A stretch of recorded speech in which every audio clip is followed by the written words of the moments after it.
Yo, what's up, everyone? I want to say that I just want everyone to know that for this particular channel, I welcome, all right, let me emphasize this. I welcome, I invite constructive, evidence based collaboration, okay? I also put this in my channel description. And as it says, follow for more faith-related content and research to help people understand that this is what the goal is. This is what my intent is. And evidence-based corrections are welcome. If you have citations, historical sources, or textual analysis that improves or corrects anything presented here, please share them in the comments for community review. Now, claims without evidence are not helpful at all. All right, if you disagree, include citations or historical proof so we can evaluate your perspective objectively. Now, I want to show an example of the not so helpful comments because the channel is growing, and I want to say, like, shout out to all of you, all of the subscribers, all of the supporters. Um, Thank you. I just want to say thank you. And I realize since the channel is growing, more and more comments, more and more reactions are pouring in. And so I just want to, set the expectations. Okay. So let me show a recent comment. All right. So let me pull this up here. Yeah, this one. All right. So it says your video is, now this, I'll talk about the video here. Sure. Let's just read the comment. Your vid is completely off. First of all, those men were blacker than sackcloth. Black. Second, when Abraham died, he went up Mount Sinai. Didn't see no mountain. Third, when Aaron begot his father's role as priest and mediator between God and the people, an angel appeared to tell him the word of God. Your social media wigglers always fall short to a biblical story. All right, so what I've been doing is, let's talk about this person, this person's comment, and from a sociological and psychological point of view. Okay, so I'm just gonna be like really straightforward because you can see like there's a few things happening here, and I noticed this all across social media, and this is part of the reason why I'm touching on this part is because this is part of the actual journey for me in terms of research, like to understand human behavior, to understand why we behave the way we behave, in also in the context of faith, God, science, everything, like, and to objectively research and report on what it is that I'm seeing in my observation. Okay, so here's the thing. Like, first of all, there's a few claims made, right? So I'm not here to attack the person. I'm just simply going to, like I said, provide an objective analysis on what was stated here. So first of all, I noticed, like, across social media, you will find at times within the comment section people making definitive assertions without evidence.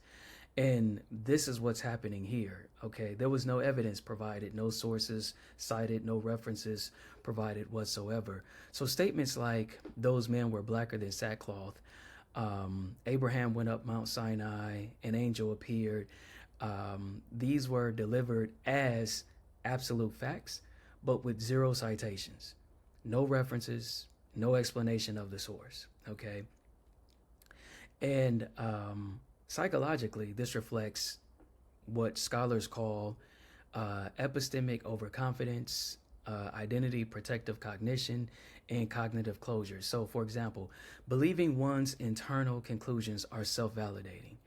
Like, that's this doesn't help. Like, it just doesn't help, right? For people who are actually seeking answers to the questions that arise in their minds, these type of comments don't help, right? So the comment defends a faith lens rather than engaging in evidence-based dialogue. And that's the goal of this particular channel, to engage in evidence-based dialogue, not to just be throwing, assertions or definitive statements all over the place and just, as if they're facts.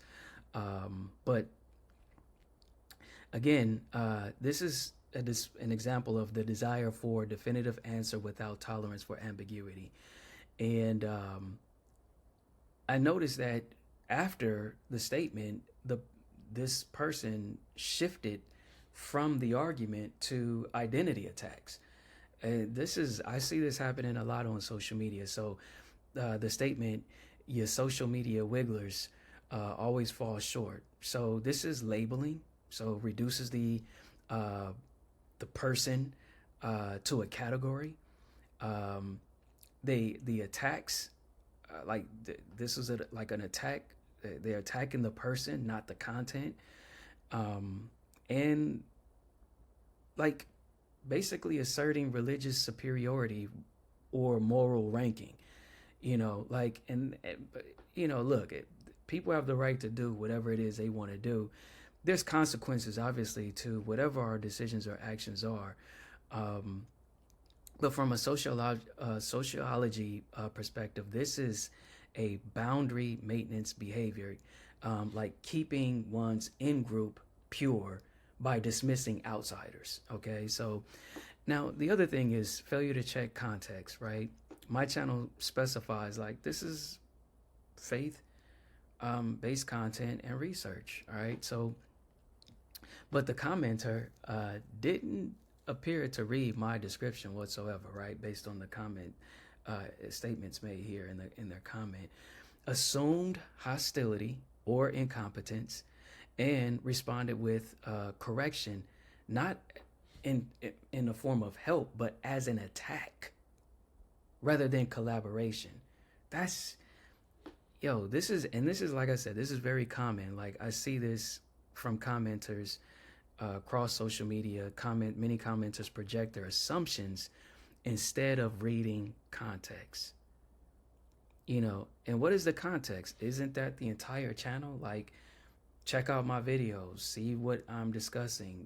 When you see my talking head, that's why I don't typically put thumbnails, so that it's me, authoring or as the talking head in the video. So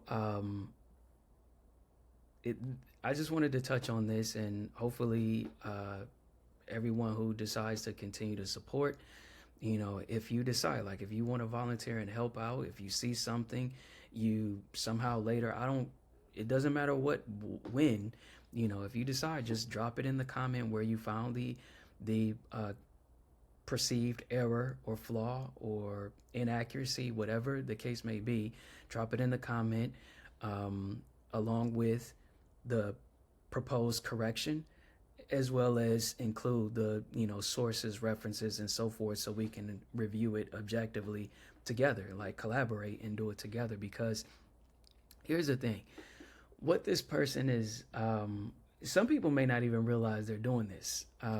Maybe just like resort to a certain behavior and just like don't even realize, like consciously we're making all sorts of assumptions, and we're not checking those assumptions before we proceed to respond. And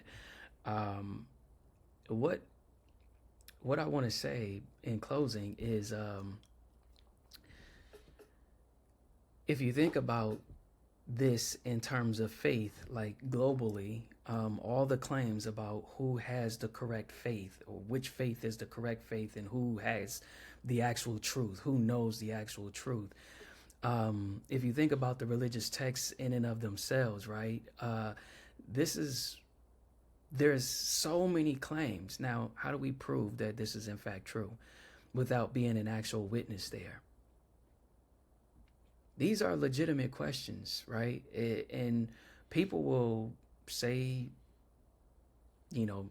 call you names, call you everything but a child of God, call you pagan, whatever, like atheists, and I'm telling people that, hey, I'm a believer. I read the Bible, I studied the Bible front to back, okay? I've conducted research for the past 20 years, and I have decided at this stage to begin documenting my particular journey, and objectively as an observer, and say, here's what I see, here's what I've read, here's what I've studied, here's what I've researched, here's the results. What do here's my thoughts about it, and so on. So with that said, and just be transparent. That's my goal. That's my intent, because I'm like really, really frustrated with what's going on here. It's like I ask people legitimate questions like, but how do you know this is true?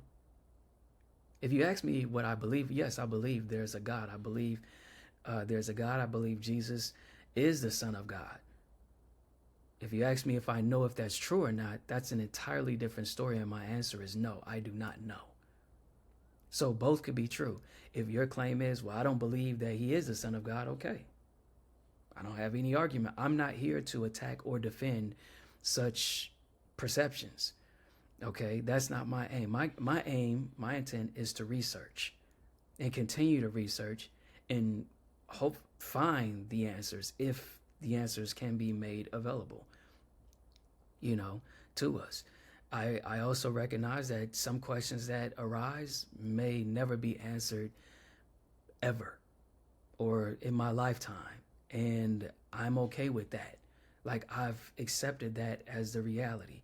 And so I sit, in the neutral position saying like, yeah, but hey, I understand people have this claim and others have this claim and have this belief and others have this belief.